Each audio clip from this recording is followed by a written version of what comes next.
Welcome back, guys. It is Wednesday, September 24th, approximately 10:30 in the morning Eastern Standard Time. Here's some interesting and impactful stories internationally that could be impacting American interests today.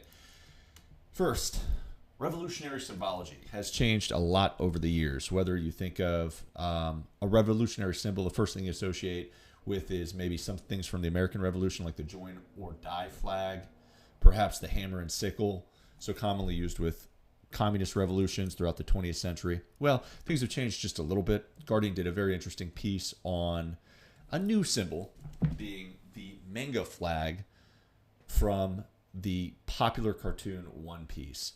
Now, this originally was developed as an anime in 1997. The flag was carried by a group of poor, straw hat wearing pirates who overthrew an unjust ruler. It's now been adopted in very consequential revolutions from Indonesia to the Philippines to Nepal. Revolutions that have ultimately overthrown or severely impacted the governments in their respective countries. And Gen Z is not just adopting the One Piece flag from popular culture, they've also adopted the three finger salute from Hunger Games.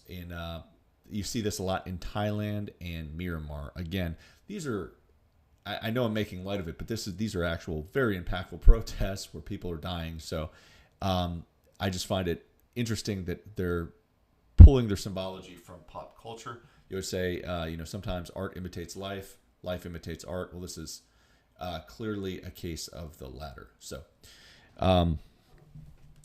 talking about consequential world events, guys, as President Trump was visiting the UN this week, and UN leaders are addressing serious global issues like the war in Ukraine and Gaza.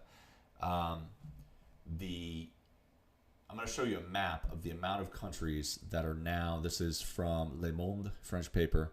It's a map of all the countries in the world that are recognize a state of Palestine or want to recognize a state of Palestine as their vote reflects within the United Nations. Now, the reason I like this map, there's a lot of information out there. This actually shows kind of a rough timeline of when countries started accepting a Palestinian state. So going back all the way to 1988, you had countries like Russia and a lot of Africa.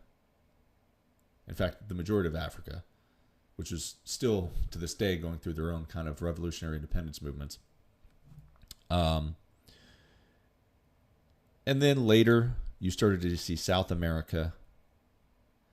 But what was consequential was just in the last 2 years, and really in the last 2 weeks even, you start to see a lot more Western democracies, Australia, France, Canada just jumping on board, and Mexico actually, just in the last few weeks.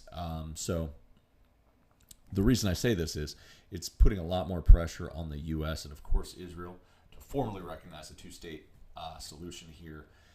That does not necessarily mean that you hand over. In fact, it should not mean that you hand over any power to Hamas. But some group has to. There has to be some level of self-autonomy in the Palestinian territories, specifically the Gaza Strip and the West Bank. Otherwise, this situation just risks exasperating and continue on for years to come.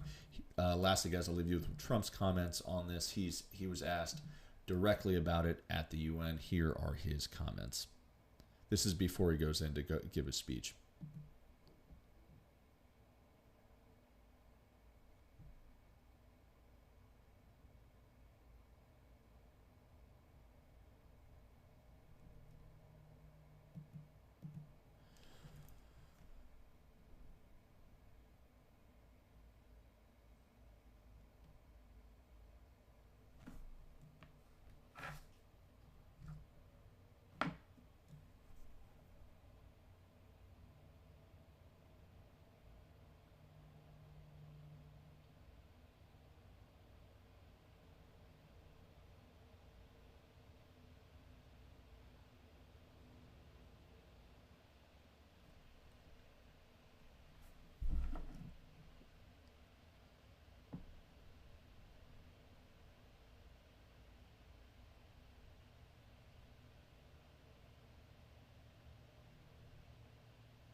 as Trump is pointing out, the counter argument is that you're just essentially rewarding Hamas for what happened on October 7th if you give the Palestinians their state.